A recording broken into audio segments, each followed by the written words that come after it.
Hello, and this is coaching advice from Sean Gui while he drives.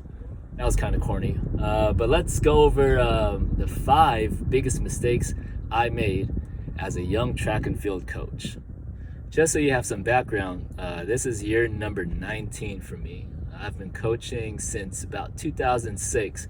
So when I think about me as a young track and field coach, I'm thinking back to about 2006 to maybe about 2010, 2011. So in no particular order, number one would be mistaking or confusing a hard workout with a good workout. And what I mean by that is, I used to believe that when my athletes are bent over and throwing up and, they feel a lot of lactic in their legs and, they're on the ground, I would like that. And it would signify to me that I did my job and gave them a good workout. And look at all of them; they're all dying. That means they're going to adapt and get faster. I was probably giving them more than they can actually handle. Number two would be having my athletes do whatever I used to do as an athlete. It was basically a lack of knowledge and experience on my end, and all I knew was whatever I did as an athlete myself. So I didn't really know the science behind why I was doing certain things. I didn't know, what the goal was behind each workout. I just knew that, hey, I got a really good workout out of this. I correlate this workout with a success I had later on, but I didn't really understand the connection between doing this and what it's supposed to what the outcome is supposed to be. All I knew was that I think it works.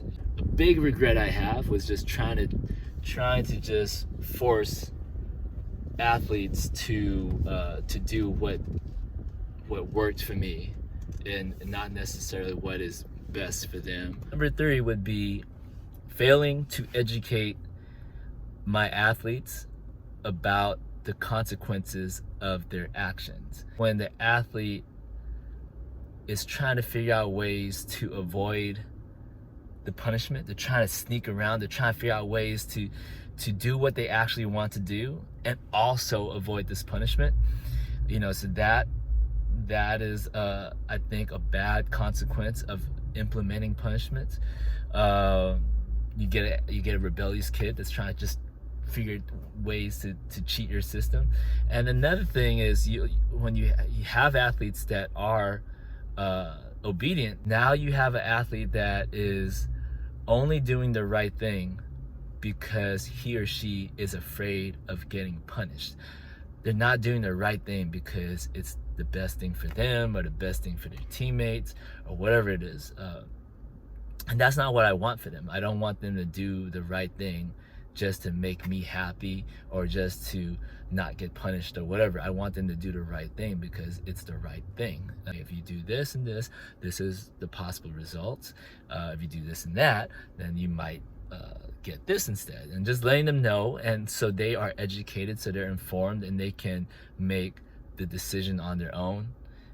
Number 4 would be boundaries. As a young coach, and even now, boundaries can be a struggle for me.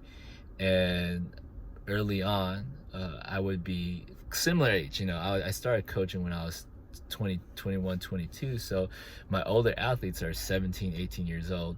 So I'm still within kind of their age range, and the issue with that is now they kind of see me as a peer rather than an actual authority figure. Like, this guy is the person that's going to try to make sure that I run faster and this and that. But now you get into a situation where I didn't lay down the boundaries well, and I just want to make sure everybody's cool with me, that I end up creating athletes that are just crossing my boundaries, and that just becomes an issue in the long run with team dynamics. Now I'm older, so even though I'm still a goofy-ish kind of coach and all that, because I'm older, it's a little bit easier to